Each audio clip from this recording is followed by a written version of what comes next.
The conference center buzzed with polished shoes, lanyards, and startup jargon echoing off glass walls and polished marble floors. Everywhere you looked, there were branded hoodies, wireless earbuds, and espresso cups with logos of companies that had raised millions before ever turning a profit. Among the crowd, a tall black man in dark work pants and a faded utility jacket moved quietly, pushing a cleaning cart with practiced precision. He didn't seem hurried, nor distracted, just present, like someone who knew where every cord lay and which doors needed a key card. His badge simply read, Facility Access, T. Dixon, and for most attendees, that was enough reason to look past him entirely. At one point, two young entrepreneurs, necks craned toward their phones, bumped into him without apology. A few minutes later, a well-dressed woman clutched her bag slightly closer as he passed. He noticed it all, but said nothing. He just kept moving, eyes occasionally flicking to the giant screen cycling through the event's agenda. 6:30 p.m., closing keynote, T. Dixon, redesigning the invisible. The irony wasn't lost on him. Nearby, two security guards hovered by the entrance to the VIP lounge. One of them narrowed his gaze as Dixon passed again, this time without his card. "You're not supposed to be back here," the taller one said, stepping in his way. "This area's for speakers and staff only." Dixon showed his badge, calm and polite. "I'm both," he replied.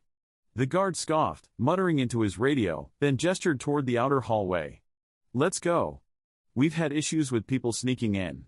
Without protest, Dixon followed, allowing himself to be quietly walked out of a room named in his honor on the event program. Not once did he raise his voice. Not once did he need to. Because he knew something they didn't. This wasn't humiliation, it was the prelude. In just a few hours, the same people who avoided his eyes would be on their feet, applauding. But for now, he waited in the background. Where invisible men are expected to stay. By midday, the conference was in full swing, panel discussions on AI ethics, product demos from buzzy startups, networking brunches where founders traded business cards like currency. But in a quiet pocket of the venue near the press booth, murmurs had started to circulate. One of the volunteers, a student intern manning the registration desk, had been casually flipping through the printed event brochure between check-ins when he noticed something odd. There, under the bold heading Closing Keynote, was the name T. Dixon, along with a brief bio, tech visionary, systems architect, and founder of Urban Layer Labs, revolutionizing back-end infrastructure for underserved communities. The intern blinked. That couldn't be right. He remembered seeing that name earlier, on a badge. On a man pushing a mop bucket. He leaned over to a colleague. "Didn't we just?" he began, pointing vaguely toward the service hallway. The colleague shrugged. "Nah, probably a mistake. Maybe two people with the same name." But curiosity lingered. A journalist overheard the exchange and jotted the name down. Moments later, someone from the AV team chimed in, saying they'd seen Dixon quietly reviewing presentation files the night before, alone, long after the main setup crew had left. As the chatter spread, a slow awareness began to creep across certain corners of the conference. A few people remembered interactions that now felt different in hindsight, a gentle correction about misplaced wires, a calm answer to a question no one else had been able to explain. Some even checked the event app, where, sure enough, Dixon's headshot appeared, clean-shaven, confident, suited, not the man in the utility jacket everyone had overlooked. The cognitive dissonance was sharp. How could someone so respected, so clearly credentialed, have been mistaken for background staff? The answer wasn't complicated. It was just uncomfortable. And as the clock ticked toward the evening keynote, a quiet sense of reckoning began to stir in the minds of those who had looked past him only hours earlier. By late afternoon, the buzz was no longer background noise, it had become the undercurrent of every conversation. At the coffee station, someone whispered, "Wait, is that him?" Pointing discreetly toward the far end of the hallway, where T. Dixon stood near a window, talking softly into his phone. Gone was the cleaning cart. In its place, a calm presence in a charcoal blazer and pressed slacks, his lanyard now flipped to reveal the full name and keynote label, just as it always had. The security guard who had escorted him out earlier that morning walked by stiffly, avoiding eye contact, though the red flush in his cheeks gave him away. A small cluster of attendees, many of whom had dismissed him earlier, now found themselves frozen in realization. A woman from a venture capital firm who had politely nodded but ignored him during lunch was now scrolling furiously through his LinkedIn profile, trying to make sense of how she'd missed his credentials. Another executive who had asked him to move a box of cables now shifted uncomfortably as the rumors solidified into fact. Then it happened. A reporter from a major tech outlet, having confirmed the story with staff, tweeted a single photo of Dixon standing near the window, captioned, "The man security escorted out this morning is tonight's closing speaker.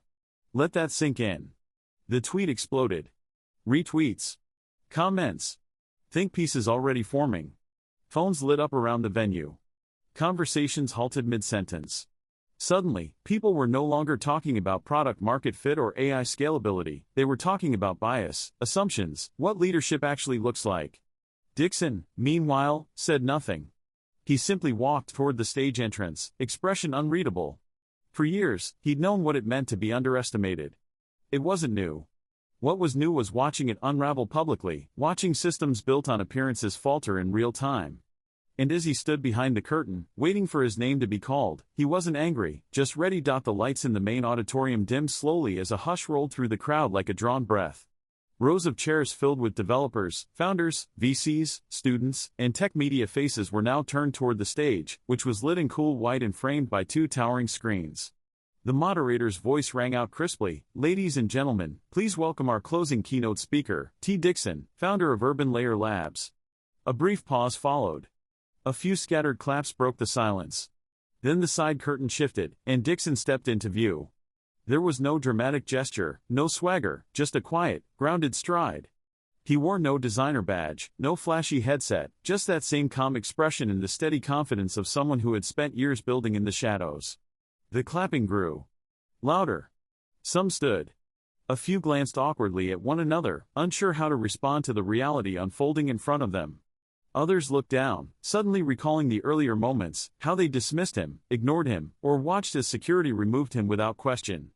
Dixon reached the podium, adjusted the mic once, then paused. He scanned the crowd, not with contempt, but with measured presence, holding the silence, letting them sit in it. Then he spoke.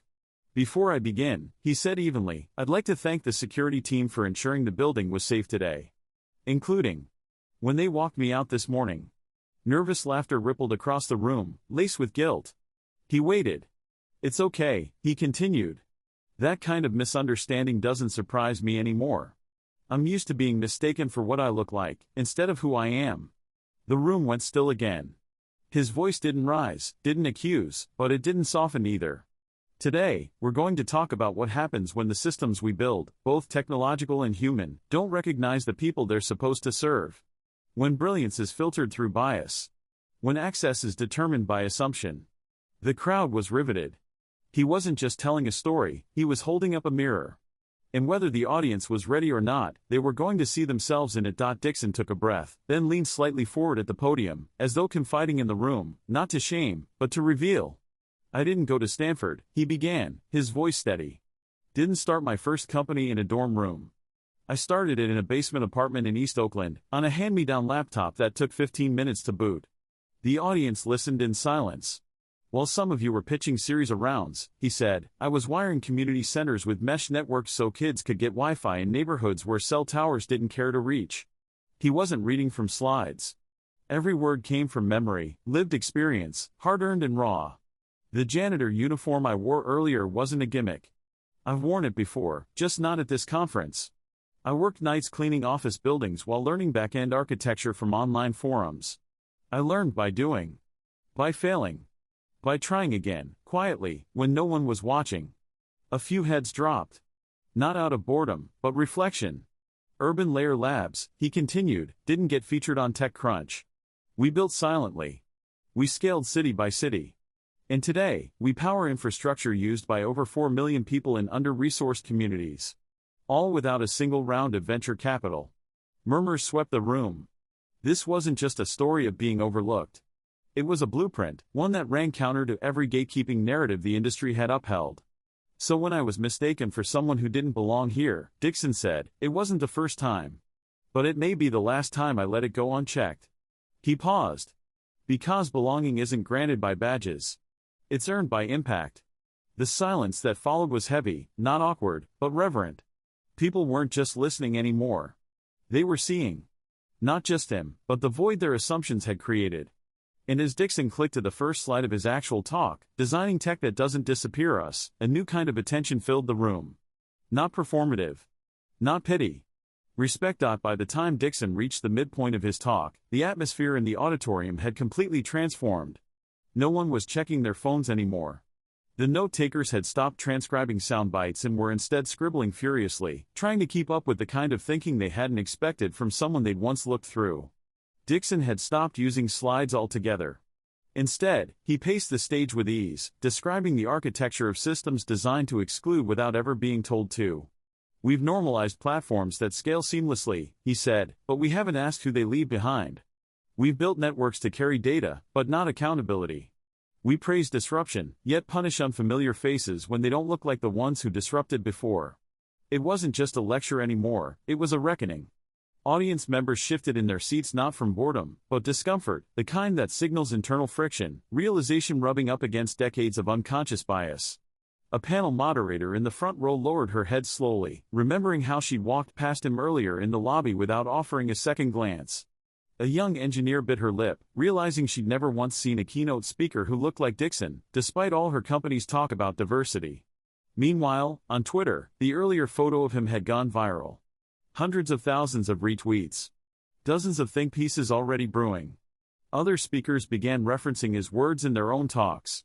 The tech blogosphere dubbed it the Dixon effect, a moment of forced clarity in an industry that often confuses innovation with exclusion. Yet Dixon, still on stage, seemed unmoved by the growing applause.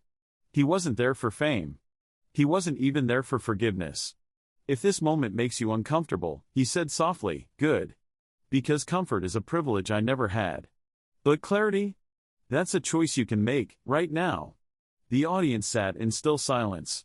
And for the first time all day, the tech world stopped talking about the future and started questioning its present. When Dixon stepped down from the stage, the standing ovation was immediate and sustained, not out of obligation, but reverence. It wasn't just applause for a keynote well delivered, it was the collective release of a room realizing what it had failed to see. Attendees surged forward, not for selfies or performative praise, but to shake his hand, to apologize, to ask what they could do differently. The same security guard who had escorted him out earlier stood at a distance, shoulders tense, eyes cast low, until Dixon walked over, extended a hand, and said, "No hard feelings. Just do better next time." The guard nodded, speechless. That night, Dixon skipped the speaker dinner and instead rode the train home, tired but full.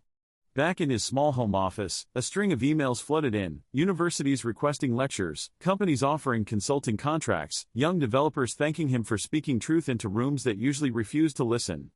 But for Dixon, the moment wasn't about going viral, it was about visibility, not fame. It was about walking into a space built to exclude you and changing it without raising your voice. In the weeks that followed, the tech conference itself issued a public statement acknowledging what had happened. They changed their policies. They invited more diverse speakers, not as a favor, but as necessity. Dixon's talk was uploaded, and it became one of the most shared keynote videos of the year. But the real legacy lived quieter than clicks. A young black coder who'd been doubting her place in the industry watched his speech and decided to stay in school. A white executive replayed it before her next hiring round and rewrote how she defined culture fit. The industry hadn't been overturned, but a fault line had been drawn. And in a world so quick to judge by appearances, Dixon's story didn't just challenge perception, it demanded a deeper kind of seeing. One that, for many, had arrived too late. But for those still listening, it wasn't too late to begin again.